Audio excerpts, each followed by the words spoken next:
लेकिन होता क्या है कि जो अपने पैर जमाए रखता है तो वो उन लहरों में बहता नहीं है, वो उन लहरों का बल्कि आनंद लेता है। तो अपने आत्मा में, अपने आत्मिक निश्चय में, अपनी सच्चाई में हम दृढ़ता से अपने पैर जमा के रखें, अपने ज्ञान में हम पैर जमा के रखें, तो आप देखोगे परिस्थितियाँ आपको बहा के नहीं ले जाएंगी, बल्कि वो आपको अनुभव दिला के जाएंगी कि जगत में ऐसे लोग भी होते हैं जिनको अंत तक आप कितना भी देते चले जाओ, अपनी ओर से भला करते चले जाओ, लेकिन कुछ होते हैं ऐसे जो कि उनके पास जो है वो वही देते हैं, हमारे पास जो है वो हम देते हैं। संत ना छोड़े संतई कोटिक मिले असंत, करोड़ों भी असंत मिल जाते हैं तो भी संत अपना संतपना नहीं छोड़ता है, और वे जानता है जिसके पास जो है वो वही देगा। तो जिनके पास प्रेम है वो प्रेम देते हैं, जिनके पास नफ़रत है वो नफ़रत देते हैं। जो हम देते हैं हम वही पाएंगे। एक दृष्टांत चलता है कि एक संत जा रहा था तो उसको राह चलते चलते रास्ते में कहीं ऐसे किसी ने पत्थर फेंक के मारा। अब उसको डायरेक्टली जानबूझ के मारा या किसी और पेड़ पे कोई फल तोड़ने के लिए मारा, उसको लग गया, ये तो बात अलग है, ये इसके बारे में कुछ पता नहीं। लेकिन घटना ये है कि संत को बड़ी तेज़ आके पत्थर लगा, माथे में पत्थर लगा और चोट लग गई, खून बहने लगा। अब वो एक हाथ से अपना माथा दबाए, खून टपक रहा है और वो थोड़ा आगे बढ़ गया। अब जिसने भी पत्थर मारा उसने क्या देखा नहीं देखा, वो आगे बढ़ गया। आगे चला तो उसने वहाँ पर एक हलवाई की दुकान थी, तो वो उस समय सवेरे सवेरे हलवा बना रहा था, गरम गरम हलवा बेचने के लिए। तो जैसे उसने देखा कि अरे संत के तो माथे से खून निकल रहा है, तो उसने जल्दी से किसी को, अपने कर्मचारी को भेज के जल्दी से बुलवाया संत को, बड़े आव भगत की, बोला बैठिए, और उसका पट्टी वगैरह से बंधवाई। फिर उसको हलवा खिलाया, गरम गरम अच्छा बना रहा था देसी घी का। वो उसको कहा नहीं ये आप खाइए। तो संत ने उसको भी स्वीकार किया, खाया। जब खा लिया तो बोला कि अब आप ठीक हैं? बोला हाँ ठीक हूँ। तो हलवाई ने ऐसे आदर से पूछ लिया, संत जी आपको पत्थर किसने मारा? ये आखिरकार आपको पत्थर किसने लगाया? तो संत तो अपने ज्ञान में मगन, बोले जिसने हलवा खिलाया उसने पत्थर लगाया। अब ये तो हलवाई को बड़ा आश्चर्य लगा, बोला अरे अरे ये आप क्या कह रहे हैं, मैंने आपको पत्थर कहाँ लगाया? तो मैंने तो बल्कि आपको हलवा खिलाया। तो संत मुस्करा के बोले भाई मैं तुमको नहीं कह रहा हूँ, उसी भगवान ने पत्थर लगाया और उसी भगवान ने हलवा खिलाया। अगर कोई मुझे पत्थर नहीं मारता, चोट नहीं लगती, तो तुम भी मुझे आवाज़ दे के बुला के हलवा नहीं खिलाते, मैं तो सीधा निकल ही जाता। तो भगवान को ये हलवा खिलाना था, उसने ये पत्थर मारा, तो उसी भगवान ने किया है। कष्ट भी उसी ने दिए हैं और सुख भी उसी ने दिए हैं, दुख भी वही देता है, सुख भी वही देता है। तो संत की दृष्टि ऐसी होती है कि पत्थर मारने वाला भी भगवान है और हलवा खिलाने वाला भी भगवान है।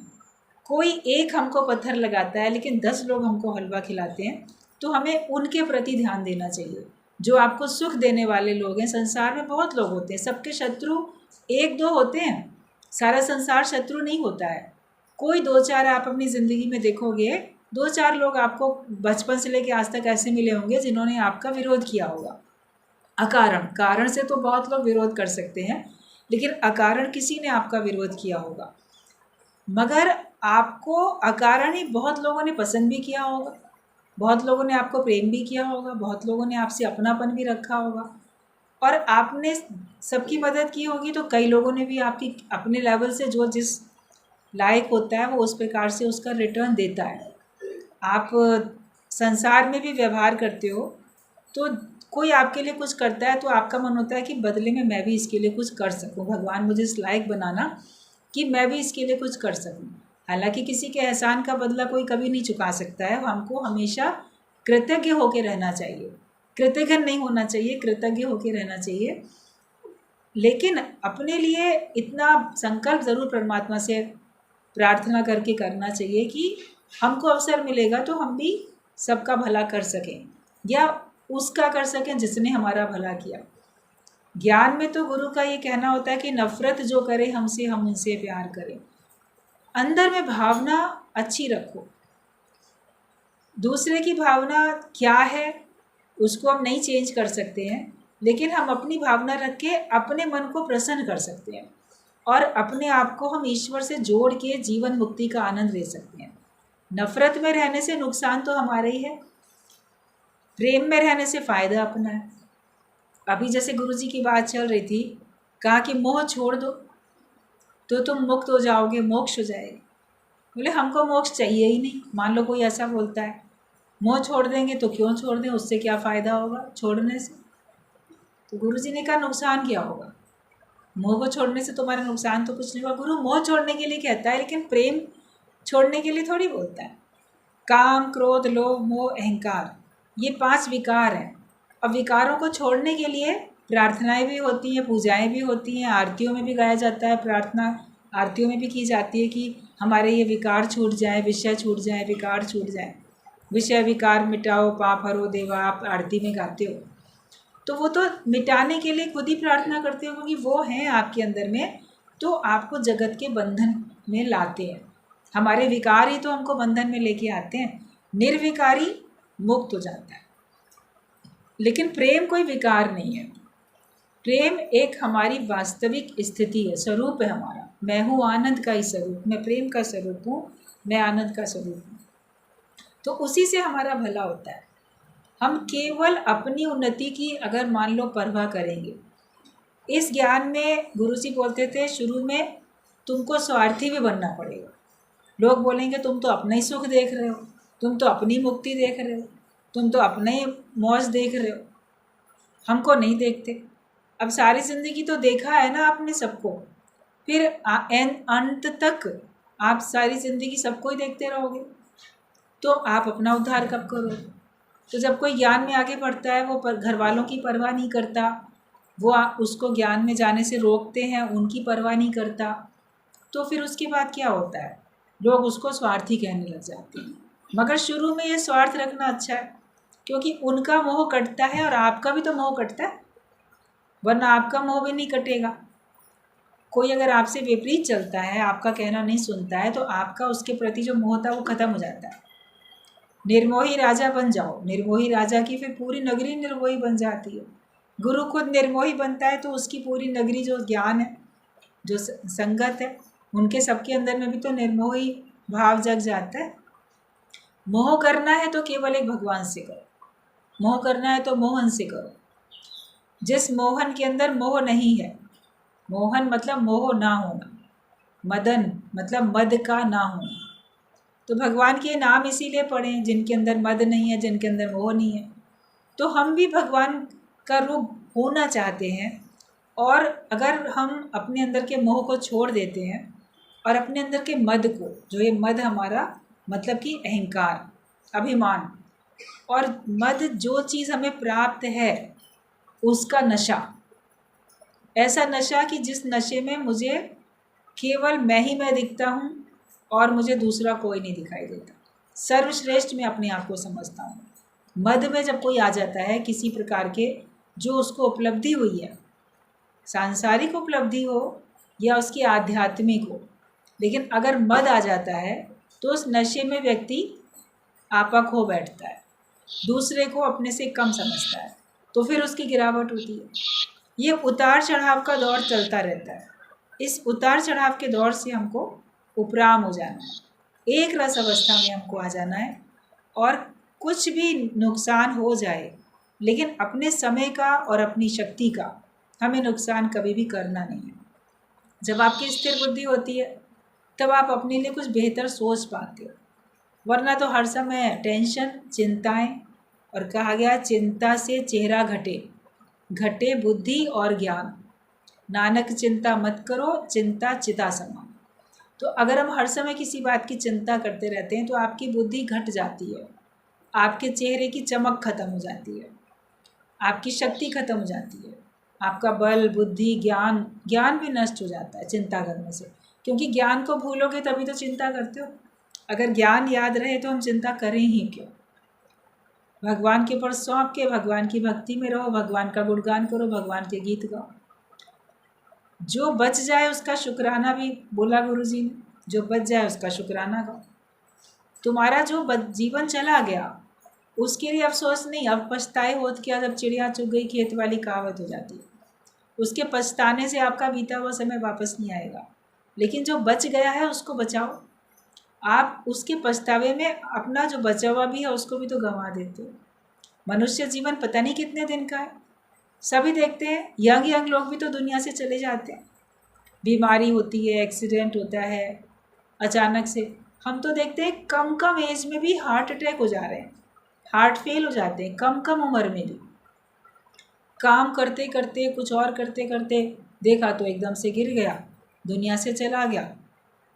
लेकर गए डॉक्टर के पास तो वो बोलते हैं इसको तो हार्ट अटैक हो गया था, हार्ट फेल हो गया इसका। तो अब बहुत कम एज में भी ऐसा हो जाता है। बाकी बीमारी के ऊपर तो किसी का भी जोर नहीं है। भगवान को शरीर वापस 5 तत्वों में देना है, अलग करके प्राण वापस लेने हैं। जो प्राण दिए उसने वही देता है, वही वापस लेता है। तो वो कोई ना कोई बहाना बना सकता है। कब आपकी कितनी आयु बीत गई उसका तो पता है, कितनी बची है आगे उसका तो किसी को भी पता नहीं है ना।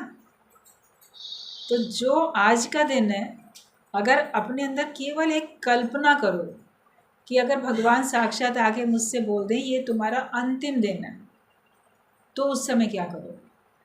अंतिम दिन समझ के क्या करोगे? तो हर दिन को अपना अंतिम दिन समझो। सामान 100 बरस का खबर नहीं पल की।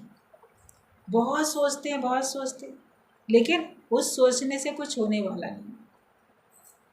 सोचने वाले ने सोच दिया, लिखने वाले ने लिख दिया। लेकिन जो हम सोचते हैं, तो अगर सोचना ही है हमारा धर्म, तो हमें अपनी उन्नति का सोचना चाहिए। ऐसा मैं क्या करूं, ऐसा मैं कौन सा उपाय करूं जिससे जो चीज़ मैं प्राप्त करना चाहता हूं वो मुझे प्राप्त हो जाए। उसके लिए हमें एफर्ट करना चाहिए। एक बार एक आदमी था, उसको जाना था कई किलोमीटर, पैदल चलना था, रात का समय था, बुद्धि उसमें थोड़ी कम थी। तो उसने कहा इतना अंधेरा, इतनी अंधेरी रात कैसे जाएंगे, रोशनी है नहीं, सड़कों पे भी जो गलियां कच्ची सड़कें कुछ होती हैं जहाँ पे लाइट होती नहीं है, स्ट्रीट लाइट होती नहीं है, जो मुझे बहुत दूर जाना है। तो जो उसका जानकार था उसने उसको टॉर्च दे दी, बोला ये टॉर्च लो और जलाओ इसको, तो देखो इसकी रोशनी है, तो इसकी रोशनी में तुम चले जाओ। तो क्या बोलता है, ये रोशनी तो केवल 2-3 फीट दूर तक जा रही है, मुझे तो बहुत दूर जाना है। तो उसने कहा रोशनी इस समय तुम्हें दिखता है 2-3 फीट दूर जा रही है, लेकिन तुम इसको हाथ में लेके कदम बढ़ाओगे तो रोशनी भी तो आगे आगे बढ़ती जाएगी, तो मीलों का मील जा सकते हो। आप सोचो नहीं, इसका तो प्रकाश केवल यहीं तक जाता है, मुझे तो बहुत दूर जाना है, इतने से प्रकाश से क्या होगा? मगर उतने प्रकाश की सहायता में कदम तो आगे बढ़ाओ ना। जब कदम आगे बढ़ाओगे तो आप देखोगे आपके लिए मार्ग आगे आगे दिखता चला जाएगा। जब प्रकाश होता है, आपके हाथ में रोशनी होती है, तो आपको आगे का रास्ता दिखता है। लेकिन आगे का अंधेरा दिख रहा है क्योंकि हम अपनी जगह पे खड़े हैं, हम वहाँ से अपनी उन्नति के लिए कदम बढ़ा नहीं रहे। वो कदम बढ़ाओ। किस फील्ड में हम उन्नति करना चाहते हैं? सत्संग के क्षेत्र में उन्नति करना चाहते हैं तो इस क्षेत्र में आप कदम बढ़ाओ, मंजिल मिलेगी। जो चलते रहोगे कदम धीरे धीरे भी, तो मंजिल तुमको मिलेगी मिलेगी। माया के क्षेत्र में जिनको कदम बढ़ाना होता है वो उस क्षेत्र में आगे बढ़ते हैं, मंजिल मिलती है। छोटे से छोटा भी काम शुरू करके व्यक्ति आगे उन्नति करते जाता है। वो सोचे इतने से क्या होगा, इससे क्या होगा, लेकिन जो भी होगा तुमको अनुभव तो मिलेगा, तुमको काम करने का ढंग, सलीका, तरीका तो आएगा कम से कम, और अपने अंदर में एक आत्मविश्वास जगेगा। तो जो जिस फील्ड में भी आप उन्नति करना चाहते हैं उस फील्ड में आपको अभी इस समय जो रास्ता मिला वो रास्ते पे हमको आगे बढ़ जाना चाहिए। भगवान ने जो रास्ता दिखा दिया हमको उस पर आगे बढ़ना चाहिए। फिर आप देखोगे आपका जीवन बड़ा सुखद होता जा रहा है। इतना अपने को व्यस्त रखो किसी अच्छे कार्य में, खाली बैठ के चिंताएं करने में नहीं, सोच विचार करने में नहीं, कुछ क्रिएटिव कार्य करने में इतना अपने को व्यस्त रखो कि तुमको चिंता करने का समय ही ना मिले, अवसर ही नहीं मिले। कई बार लोगों के पास बहुत काम होता है ना, अरे ये भी करना है वो भी करना है, तो उनसे कोई बोलो कहते अरे आज तो हमें मरने की भी फुर्सत नहीं, ऐसा शब्द बोलते हैं लोग। मरने की भी फुर्सत नहीं, मतलब कि बिल्कुल हम बिज़ी इतने हैं, पहले ये सारे काम निपटा लें फिर हम कुछ सोचेंगे। तो इतने व्यस्त हो जाओ, और इतना व्यस्त अगर आप सत्संगी हो तो गुरु आपको कर सकता। इतना कार्य है, निष्काम कार्य इतना है, संसार में इतनी ज्ञान की सबको ज़रूरत है कि हमको हर जगह पे हर एक के दिल में ज्ञान की ज्योत जलाते जलाते हमारी आयु चली जाएगी और हमारा काम लगेगा अभी पूरा नहीं हो पाया। तो बहुत व्यस्त आप रह सकते हो। ज्ञान में तो आपको कुछ और मेहनत नहीं करनी, कोई पाई पैसा नहीं लगाना, लेकिन आपको सबको ज्ञान बांट के, जो कि गुरु से हमको फ्री में मिला, और सबको एक आपका अच्छा भाव है, अच्छी भावनाएं सबको देनी है, अपनेपन की भावना, प्रेम की भावना, जैसा आप अपने लिए फील करते हो, जैसा आपको अपने से प्रेम है स्वयं से, ऐसा अपनेपन की भावना रखते हुए आप दूसरे को ज्ञान से ऊंचा उठाओ। सर्वश्रेष्ठ दान जो होता है वो ज्ञान का दान, भगवान कृष्ण ने भगवद गीता में बोला है कि सर्वश्रेष्ठ दान है ज्ञान का दान। तो वो हम दें। और चीज़ देने में तो आपको पैसा चाहिए होगा। आपको वस्त्रों का दान करना है तो आपको पैसे चाहिए, कपड़े खरीद के लाओगे तब दोगे। अन्न का दान करना है तो भी आपको धन चाहिए। कोई भी संसार के पदार्थ पहले आपको लेने पड़ेंगे और वो खरीदने के लिए आपको धन खर्च करना पड़ेगा, तब आप दान दे सकते हो। लेकिन ये ज्ञान का धन ये गुरु ने हमको फ्री में दिया, आपने बदले में उसको समय दिया है, समय का दान आपने किया। तो ब्रह्म का दान, ज्ञान का दान गुरु ने आपको दिया और आपको मिला, वो आप दूसरों को दे दो। कहते दान में से दान दे तो तीनों लोग को जीत ले। जो दान आपको मिला, प्रेम का दान, समय का दान और ज्ञान का दान, ये सब मिला है। भगवान ने हमको समय दिया है और जिन जिन से आप अच्छा व्यवहार करते हो वो सब आपको प्रेम देते हैं। ऐसा नहीं कि आप अच्छा व्यवहार करो तो आपको सब नफरत ही देते हैं, लेकिन वो सब भी आपको प्रेम देते हैं। गुरु हमको ज्ञान का दान देता है। तो ये दान में से दान दो, मतलब जो तुमको मिला वो तुम भी बांटो। और जो अनुभव मिले हैं, खट्टे मीठे कड़वे जैसे अनुभव मिले हैं माया में, जगत में, वो तुमको आगे के लिए मार्ग दिखाते हैं, सुजाग करते हैं कि बिच्छू है, सांप है, शेर चीता है, तो हमें बच के चलना है उनसे। बचना, इतनी बुद्धि तो होनी चाहिए कि हम उससे बच के चलें, हम अपने रास्ते पे चलें। वो उनकी दुनिया अपनी अलग है और मनुष्यों की दुनिया अपनी अलग है। अभी इतने आजकल मच्छर हैं तो इनसे बचाव करके चलते हैं ना। चाहा तो नहीं अपने घर में मच्छर आ जाए, लेकिन फिर भी है। इतना मलेरिया, डेंगू, चिकनगुनिया, क्या क्या सब आजकल, टाइफाइड, बहुत सारी बीमारियां, बुखार कितने चल रहे हैं, सभी देख रहे हैं। तो बचाव हमें करना है ना। हम मच्छरों को गालियां या दोष थोड़ी देते फिरेंगे, हमें उनसे बचाव करना है। अब कुछ ये जीव ऐसे हैं छोटे कि इनको तो आपको समाप्ति करना है। इनको मारने में आपको कोई हत्या का मुकदमा नहीं चल जाएगा, क्योंकि उनका जीवन होता ही 14-15 दिन का है। उनकी आयु होती ही इतनी है, भगवान की ओर से उनकी आयु इतनी होती है, और उतनी आयु में भी बस कितनी खुराफात मचा के चले जाते हैं। तो उनको तो समाप्त ही करना है, मगर आप हर एक को तो समाप्त नहीं कर सकते ना कि ये मुझे सताता है, लाओ मैं इसका गला काट दूँ, इसका खून कर दूँ। आप हर एक को तो नहीं कर सकते, मक्खी मच्छर को तो कर सकते हो। अब बाहर के भी पशुओं को ऐसे नहीं मार सकते, उसमें भी आपको मुकदमा और जेल हो सकती है। जो सड़क पे घूमने वाले भी पशु हैं उनको भी आप ऐसे ही नहीं सता सकते, उसके भी कानून ने, उनके भी अधिकार हैं, पशुओं के भी अपने अधिकार बनाए। सड़क के गाय हैं, कुत्ते हैं और जो भी जानवर हैं जिनका कोई मालिक नहीं है, उनका भी अधिकार है, उनके लिए भी नियम कानून बने हुए हैं। और जो वन्य जीव हैं, वनों में रहते हैं, जंगलों में रहते हैं, उनके लिए भी है, उनका भी जीने का उनको भी अधिकार है, उनके लिए भी नियम बने हुए हैं। अगर आप उनको भी मारते हो या पिंजरे में कैद करते हो या तस्करी करते हो तो उसके लिए भी तो आपको सज़ाएं होती हैं। आप बोलो नहीं हम जैसे मक्खी मच्छर मार सकते हैं उनको ही मार लेंगे, ऐसे थोड़ी मार सकते हो। तो मनुष्य को भी नहीं मार सकते, आप जान थोड़ी ले सकते हो किसी की। लेकिन बुद्धि इतनी होनी चाहिए कि हम अपना नुकसान ना होने दें, हमको वो काम करना है। माया ने बहुत नुकसान किया, माया ने बहुत सबको जैसे कि बावरा बना दिया, तो उससे सबका बड़ा नुकसान हुआ है। अब इस माया को तो आप नष्ट नहीं कर सकते, शरीर ही आपका महामाया। आप सोचो अपने शरीर को ही नष्ट कर दे, तो शरीर को नष्ट करने से आपकी माया नष्ट नहीं हो जाएगी। माया मरी न मन मरा, मर मर गए शरीर, आशा तृष्णा ना मरी, कह गए दास कबीर। माया मरती नहीं है, वो ऐसी ही रहती है। मन भी नहीं मरता तुम्हारा, वो भी रहता है। तन को भले तुम मार दो, लेकिन तन के मरने से मन तो रहा जीवित, वो मन फिर दूसरा तन धारण करेगा, कारण शरीर फिर कारण आपको स्थूल शरीर में लेके जाएगा। तो ना माया दुनिया में मरती है, ना मन मरता है, शरीर मरते जाते हैं, क्योंकि हमारे अंदर की आशाएं और तृष्णाएं नहीं मरती। अगर हमारे अंदर की आशाएं और तृष्णाएं समाप्त हो जाएं, तो आप देखोगे कि आपके लिए मन भी नहीं रहा, आपके लिए माया भी नहीं रही। ना मैं मन ही रहा, ना मैं तन ही रहा, सतगुरु मिलने से झगड़ा खत्म हो। अपने को देह मानने में ही सारी तकलीफ़ें हैं।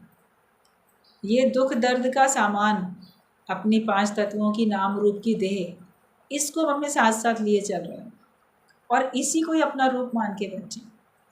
लेकिन तेरा रूप अपारा है, तू क्यों इसमें उलझ रहा? तेरा रूप अपारा, क्यों उलझ रहे हो इस तन में, इस मन में, बुद्धि में उलझो नहीं। कभी 2 मिनट के लिए भी उस ओम का जाप करते हो तो उस ओम में अपनी स्थिति तो बना के देखो, अपने को ओम जान के तो देखो कि वाकई वो मैं हूँ।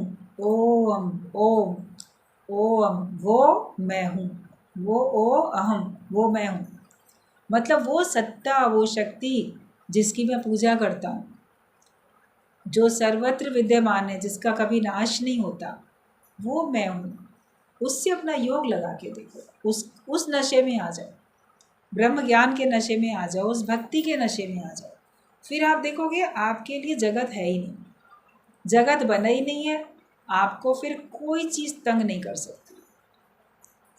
तेरी गोद में है, कोई कैसे हमें सताए, तेरी निगाह में है, तेरी गोद में है। भगवान हम तेरी निगाह में, भगवान हम तो तुम्हारी गोद में है जैसे, तो हमें कोई कैसे सता सकता है? जो हर पल अपने आप को भगवान के साथ महसूस करता है, तो कभी भी उसको कष्ट का, परेशानी का, दुख का दिन देखना नहीं पड़ता। जगत वाले बोलेंगे तुमको ये दुख का दिन देखना पड़ा, तो बोलेगा कि मैं तो केवल भगवान ही देख रहा हूँ। तुम्हारे लिए दुख होगा, मेरे लिए तो ये तपस्या है या मेरे लिए ये परीक्षा है। तपस्या है तो तप के हम निखर के बाहर आते हैं, परीक्षा है तो हम उसमें पास होके दिखाते हैं। तो अपने को हमेशा ईश्वर से अपना योग लगा के रखो, तब आप देखोगे आपके लिए सब संसार बड़ा सुख वाला बन जाता है। जो आपके मित्र हैं आप उनके संग बैठो, जो मित्र नहीं है उनकी शत्रुओं की क्यों चिंतन और चर्चा करते हैं। जो मित्र हैं उनका चिंतन करो, उन्हीं की चर्चा करो। जो आपको प्रेम करते हैं उनकी चर्चा करो और अपने मित्रों का दायरा बढ़ाते जाओ, नए नए मित्र बनाओ। ये भी तो एक आर्ट होती है ना, आपके नए नए मित्र बन जाएं और जो मित्र हैं वो सदा मित्र बने रहें। गलत व्यवहार करके हम अपने मित्रों को भी तो अपने से दूर कर लेते, अपने मित्रों को भी तो शत्रु बना लेते गलत व्यवहार करके। तो अपना मित्रता का दायरा हम बढ़ाते जाएं तो सारे विश्व के हम मित्र बन जाएंगे। जो भी ज्ञान में आता है, जो जिज्ञासु है, उसके लक्षण बताए गए कि मैत्री करुणा मुदिता संग करना विहार, कि तुमको किसके साथ में रहना है, कौन सी भावनाओं के साथ में जीवन जीना है। तो सबसे पहले उसमें मैत्री बोली जाती है, मित्रता होनी चाहिए। हम सारे विश्व के साथ मित्रता करें और अपने मित्र तैयार करते जाएं। ये भी मेरा दोस्त बन गया, वो भी बन गया। तो कैसे बना? तुम्हारी अच्छी भावनाओं से, तुम्हारे अच्छे व्यवहार से, तुम्हारे अच्छे ज्ञान के मिठास भरे, प्रेम भरे शब्द बोलने से। तो मैत्री हमेशा हो हमारे अंदर में, मैत्री की भावना, मित्रता की भावना सदा रहो, अपने अंदर में सदा रखो। और करुणा, करुणा हर एक के लिए होती है। किसी के कष्ट को देख के हृदय का द्रवित होना और उसके कष्ट को दूर करने के लिए यथासंभव जो भी हम उपाय कर सकते हैं वो करें। ये नहीं अरे कष्ट में तो हुआ करे, इसका कर्म है ना, भोग रहा है, भोगने, हमें क्या करना, ये भावना नहीं। जो ज्ञान में आगे आता है, जो भी जिसके अंदर परमात्मा को पाने की जिज्ञासा होती है, उसके मन में करुणा भी होती है। उसको करुणा का भाव हमेशा रखना है, प्रत्येक जीव के लिए, प्रत्येक प्राणी के लिए करुणा का भाव, कि जो जिस कष्ट में है उस कष्ट को मैं दूर कर सकूं। और फिर मुदिता, मुदिता होती है कि दूसरे की उन्नति को देख के प्रसन्न होना, ये भावना। अगर ये भावना नहीं होगी तो भी आप मुक्त नहीं हो सकते, योग नहीं लग सकता, ज्ञान में आगे नहीं बढ़ सकते। दूसरे की उन्नति को देख के ना अक्सर अज्ञानी लोगों के मन में ईर्ष्या होने लगती है। और आप अगर अपने को ज्ञानी कहते हो, अपने को सत्संगी कहते हो, भगवान का भक्त कहते हो, और फिर भी दूसरे की उन्नति को देख के ईर्ष्या होती है, तो आप वास्तव में हो अज्ञानी ही, भक्त नहीं हो। न ज्ञानवान हो, न भक्त हो, न गुरुवान हो, न सत्संगी हो। अगर ईर्ष्या की भावना है तो ये मुदिता की भावना में रहो। जो भी उन्नति जिस फील्ड में भी कर रहा है, बोलो उस रूप में मैं ही तो उन्नति कर रहा हूँ, या मेरा अपना आप ही कोई है वो प्रिय जो इतनी ऊंचाई पे पहुंच रहा है। अभी आपका कोई बहुत प्रिय सगा वाला कोई किसी फील्ड में उन्नति करता है तो उसको देख के कितनी खुशी होती है, आप उसको बधाइयाँ देते करते हो। तो ज्ञानी के लिए तो सभी मेरा अपना आप है। तो ये मुदिता की भावना, तो मैत्री, ये भावना हमारी कभी नहीं जानी चाहिए। अपने अंदर मित्रता के अलावा दूसरी भावना को स्थान ही मत दो, और करुणा की भावना के अतिरिक्त दूसरी भावना को स्थान ही नहीं दो। मुदिता की भावना के अतिरिक्त किसी और भावना को स्थान ही नहीं दो। तो मैत्री, करुणा, मुदिता, संग करना, विहार। जैसे कहीं सैर करने जाते हैं, घूमने जाते हैं, तो हमारे पास ये चीज़ें हैं, तो जीवन की सैर, जीवन की यात्रा में ये तीनों चीज़ें हमारे संग होंगी तो हम उसका आनंद ले सकेंगे। बहुत खुशी से हम अपनी जीवन की यात्रा पूरी कर सकते हैं। लेकिन ये भावनाएं नहीं होती हैं, मैत्री की भावना नहीं है तो, करुणा की भावना नहीं है तो, मुदिता की नहीं है तो आप ही की ही जीवन यात्रा कष्टकारी ले जाती, दूसरे की थोड़ी बनेगी। दूसरा थोड़ी कष्ट में आता है, कष्ट में तो आप ही आते हो अगर ये भावनाएं नहीं रखते हो तो अपने तो मित्र बनो पहले। भगवान कृष्ण ने बोला है कि मनुष्य आप ही अपना शत्रु है, आप ही अपना मित्र है। तो हम अपने शत्रु भी नहीं बने, हमको अपना मित्र बनना है। अपना नुकसान कभी नहीं होने दो। एक एक मिनट जो जा रहा है, एक एक पल जो बीत रहा है, वो पलट के अब वापस आने वाला नहीं। जो चला गया समय वो चला गया, अभी भी जा रहा है। इसलिए इस जाते हुए पल में, जाते हुए समय में हम अपना मुक्ति का निश्चय करें, ज्ञान का निश्चय करके हम बैठेंगे और हम निर्लेप न्यारा होके बैठेंगे। ब्रह्म ज्ञानी निर्लेप न्यारा रहता है। इसमें बात भी जो आगे लिखी है वही बोला है कि ब्रह्म ज्ञानी निर्लेप न्यारा होके रहता है। ब्रह्म ज्ञानी से जो बहस करता है वो नष्ट हो जाता है। जो गुरु जी की वाणी में आगे है कि ब्रह्म ज्ञानी से जो बहस करता है वो नष्ट हो जाता है। ज्ञान कभी भी बहस या बुद्धि से तुम नहीं जान सकते, श्रद्धा से ही जान सकते हो। अश्रद्धालु नाश जान। कई बार लोग ब्रह्म ज्ञानी से बहस करते हैं, गुरु तुम्हें कुछ समझाएगा, उस पर क्रॉस क्वेश्चंस करते जाओगे, अपनी बात को सही साबित करोगे, बहस करोगे। तो बहस करने से गुरु का, ब्रह्म ज्ञानी का नुकसान थोड़ी है, नुकसान तो तुम्हारे ही। तुम ज्ञानवान नहीं बन सकते। तो जो बहस करता है वो खुद ही नष्ट हो जाता है, मतलब उसी का स्वयं का ही नाश होता है। उसके ज्ञान का नाश होता है, उसके समय का नाश होता है, उसकी शक्ति का नाश होता है।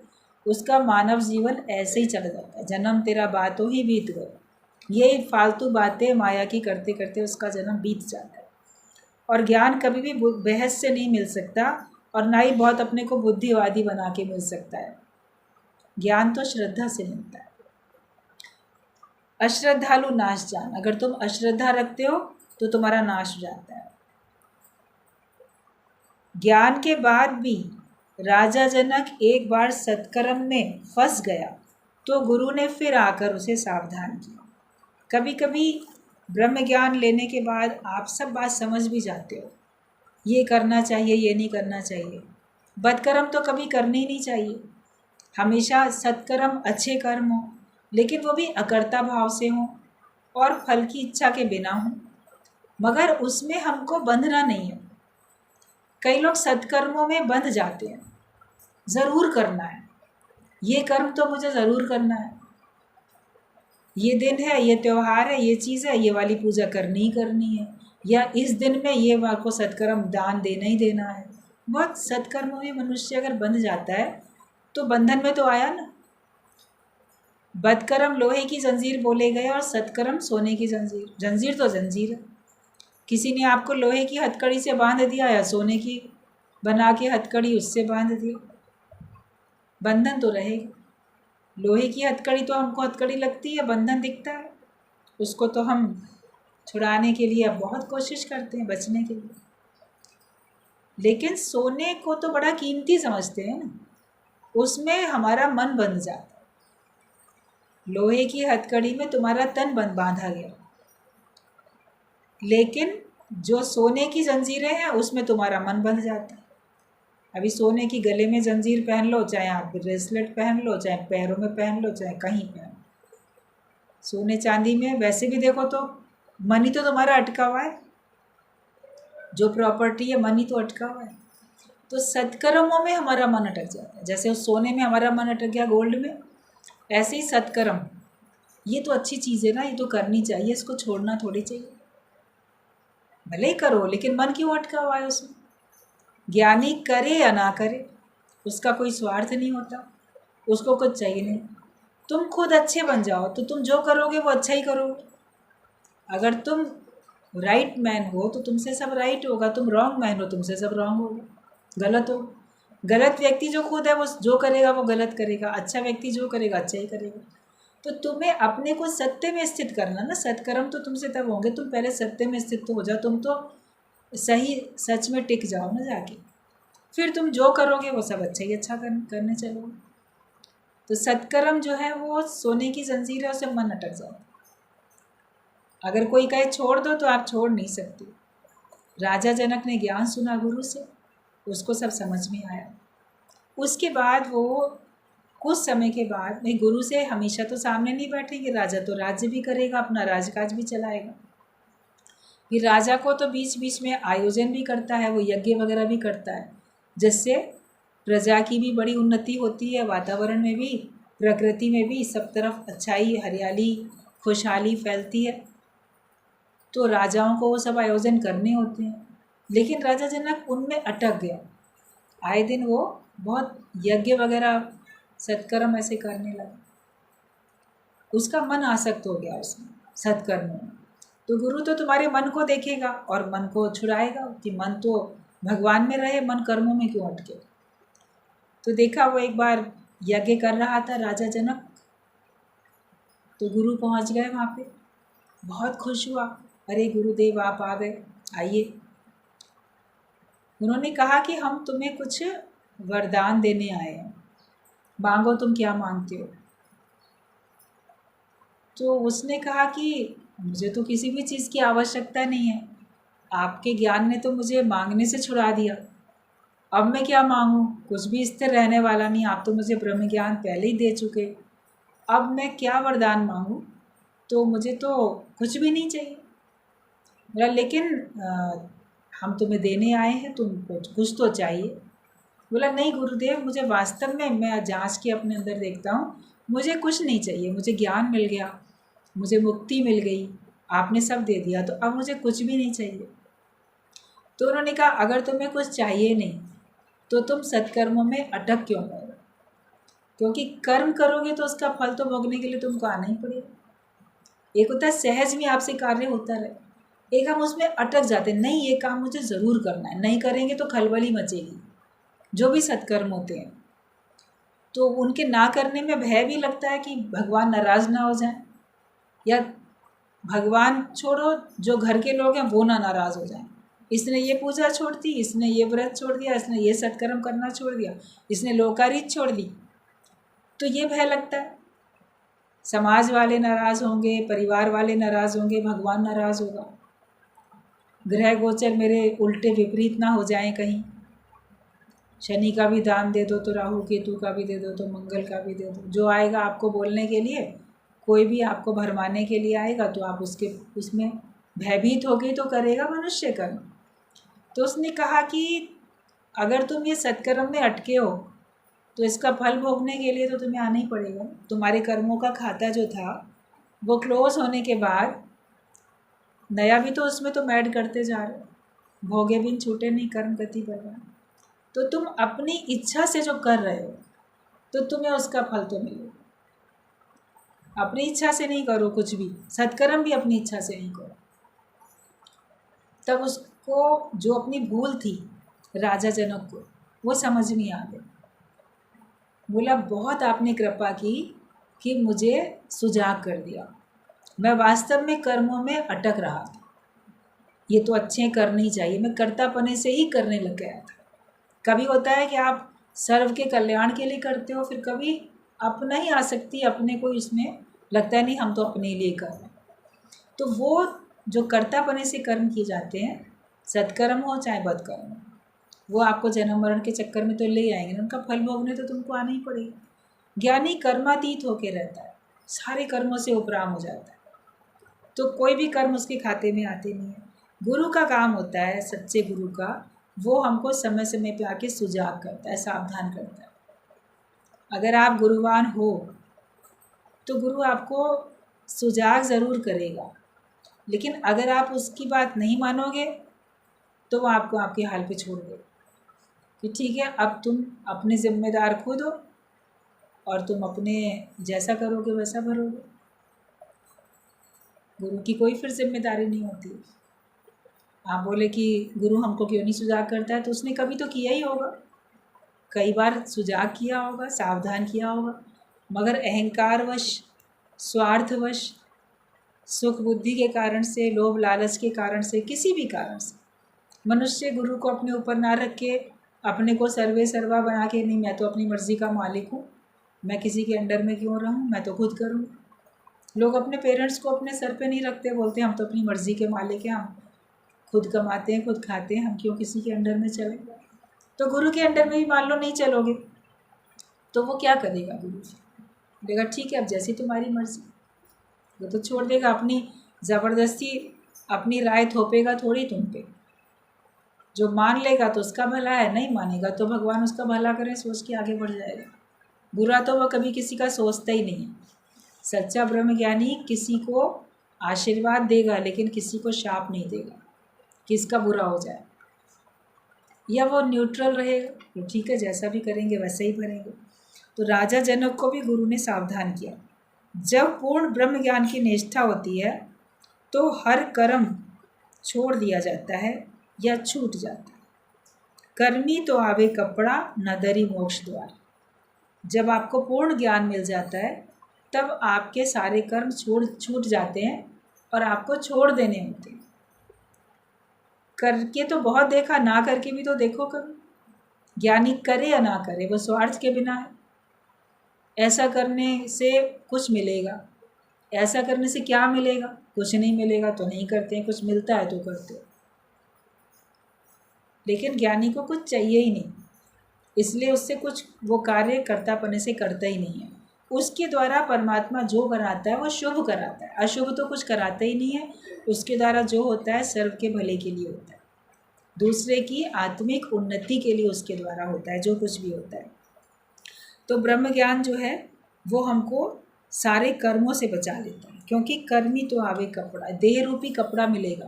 अगर आप कर्म कांड में पड़े रहोगे तो आपको देह रूपी कपड़ा मिलेगा और आपको मोक्ष नहीं मिलने वाला है। सत्कर्म छोड़ने बड़े कठिन हैं, बदकर्म तो ज्ञान सुन के छूट जाते हैं, पर सत्कर्म छोड़ने के लिए मेहनत लगती है, पुरुषार्थ करना पड़ता है। ये तो अच्छा काम है, इसको क्यों छोड़ दें। उसको छोड़ने के लिए आपको बल लगाना पड़ता है। सत्कर्म तो आप नहीं छोड़ पाते, बदकर्म तो पहले ही पता है कि ये बुरे हैं। बुरे से बचने का तो बचपन से आपको उपदेश दिया गया, अच्छा काम करने में लगाया गया, लेकिन सत्य और बद का त्यागी वही मुक्त हो पाता है। बुरा छोड़ने के लिए अच्छा करना पड़ता है, लेकिन फिर वो अच्छा भी छूट जाए और तब आप खाली हो जाते हो, कर्मों से बिल्कुल खाली हो जाते हो, आपका खाता बिल्कुल क्लोज हो जाता है, अकाउंट क्लोज। तो आपको उस बैंक में जाने की फिर ज़रूरत ही नहीं होती, तो दोबारा जन्म मरण के चक्कर में हमको आने की फिर आवश्यकता ही नहीं होती है। सच के जिज्ञासु को कोई भी कर्म करने की ज़रूरत नहीं।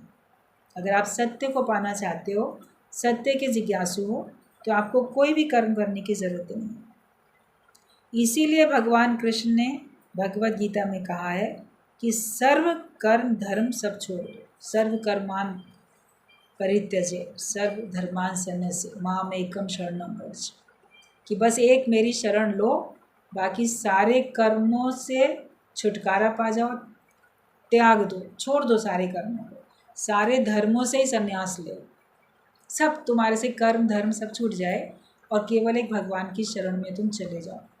फिर तुम परमात्मा के हो, परमात्मा तुम्हारा है और तुम एक यूज़फुल हैंडल हो। हमेशा ये बात चलती है, तुम भगवान का कार्य करने वाले एक प्रशिक्षित योग्य कार्यकर्ता हो।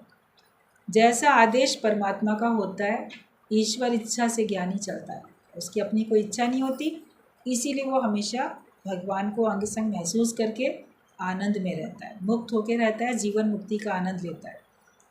सब लोगों की मंजिल वही है, सब लोगों को सारे कर्म धर्म छोड़ के ज्ञान की भावना में रह के अपने आप को मुक्त होके आनंदित होकर रहना।